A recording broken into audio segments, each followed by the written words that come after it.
Magandang araw mga kaibigan, welcome back sa Simplehan Lang Natin podcast kung saan ang theology ay hindi kailangan maging nosebleed. Ginagawa natin simple, practical at nakabase sa Bible. Ako ang inyong kaibigan, si Dr. James Paet. Ngayong araw may tatalakayin tayong topic na medyo controversial. Bakit? Kasi tungkol ito sa pagmamahal kay Jesus. Lagi nating narinig sa church, mahalin mo si Lord. Love Jesus above all. At tama naman yon. Pero ang tanong natin ngayon ay ito. Ang pagmamahal ba kay Jesus ay pareho ng pananampalataya sa Kanya? Sa madaling salita, kung mahal mo si Jesus, automatic ba na ligtas ka na? Maraming nagsasabi ng oo. Sabi ng iba, basta mahal mo si Lord, born again ka na. Pero sa episode na to, titingnan natin kung bakit ayon sa Bible, ang saving faith ay hindi pareho sa loving Jesus. Okay, handa na po ba tayo? Tara, pag-aralan po natin. Una, linawin natin ang definition. Ang faith o pananampalataya ayon sa Bible ay ang pagiging kumbinsido, being persuaded na totoo ang isang bagay. Specifically, naniniwala ka sa pangako ni Jesus na bibigyan kanya ng eternal life. Ang love o pagmamahal naman, teka, ano ba ang love? Ang sabi ng iba, feeling lang yan. Good feeling toward Jesus. Pero alam natin na sa Bible, ang love ay hindi lang emosyon. Ito ay may kasamang gawa. Sabi mismo ni Jesus sa John chapter 14 verse 15, kung iniibig ninyo ako, tuparin ninyo ang aking mga utos. So here's the problem. Kung sasabihin natin na ang requirement para maligtas ay mahalin si Jesus, at ang pagmamahal ay nangangahulugan ng pagsunod sa utos, di lumalabas na work salvation na yon. Lumalabas na kailangan mong gumawa at sumunod para maligtas. Di hindi na siya faith alone. Nagiging love plus obedience na siya.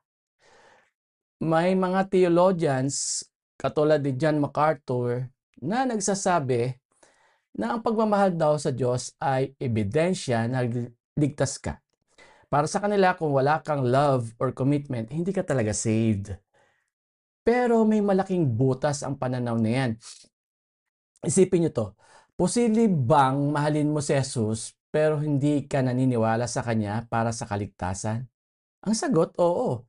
Example, ang daming reliyoso sa mundo, no? Iba't ibang relihiyon, walang duda, mahal nila si Jesus. Inuubos nga nila ang buhay nila sa paglilingkod. Pero marami sa kanila na ang paniniwala ay ganito. Naniniwala na ang mga gawa nila ang magliligtas sa kanila. Hindi sila naniniwala na ang faith alone ay sapat na. So, mahal ba nila si Jesus? Yes. Pero naniniwala ba sila sa pangako ng buhay na walang hanggan through faith alone? No. Ligtas ba sila based sa theology nila? Hindi. Kasi ang condition ng salvation ay faith at hindi love. Tandaan natin, ang John 3:16, ang pinakasikat na verse, ang sabi doon, upang ang sino mang sumampalataya, believes. Hindi natin mababasa doon ang ganito, upang ang sino mang magmahal, loves. Walang verse sa Bible na nagsasabing, he who loves me has everlasting life. Ang laging sinasabi ni Jesus, he who believes in me has everlasting life. Ngayon, baliktarin naman natin ang sitwasyon. Posible bang maging believer ka pero hindi mo mahal si Jesus? Or tumigil ka sa pagmamahal sa Kanya? Nakakalungkot mang isipin pero ang sagot ay oo. May kwento sa Bible tungkol kay Demas. Si Demas ay isa sa mga trusted co-workers ni Apostle Paul. Kasama niya sa ministry. Believer siya. Mababasa niyo po yan sa Colossians chapter 4, verse 14. Pero nung malapit nang mamatay si Paul, sumulat siya sa 2 Timothy chapter 4, verse 10. Ang sabi niya, iniwan ako ni Demas sapagkat minahal niya ang kasalukuyang mundong ito. Si Demas ay isang born-again Christian na tumigil sa pagmamahal kay Jesus at mas pinili ang mundo. Nawala ba ang salvation niya? Hindi, kasi ang salvation ay regalong hindi binabawi. Pero nawala ba ang love niya? Oo. Ibig sabihin, pwedeng maging ligtas dahil sa faith kahit na nagkukulang ka sa pagmamahal, love. Para mas madaling magets, gamitan natin ng math analogy. Imagine, nasa exam ka. Ang tanong sa papel, what is 2 plus 2? Ang tamang sagot ay 4. Paano kung sinagot mo sa papel ay, I love math? Tama ba yon? Kahit gaano mo pa ka-love ang math, kung hindi 4 ang sagot mo, mali pa rin. Ganon din sa kaligtasan. Ang tanong ni Lord, paano ka maliligtas? Ang tamang sagot, manampalataya kay Jesus. Acts chapter 16, verse 31. Kung ang isasagot mo ay mahal ko po si Jesus, sorry, pero maling sagot yan. Ang pagmamahal ay maganda pero hindi yan ang susi sa pinto ng kaligtasan. Ang susi ay pananampalataya. So, bilang pagtatapos, masama bang mahalin si Jesus? Nako, hindi po, no? Huwag niyo po isipin 'yon. Dapat lang natin siyang mahalin. Dapat nating mahalin ang ating Panginoong Hesus. Pero tandaan natin ang tamang order.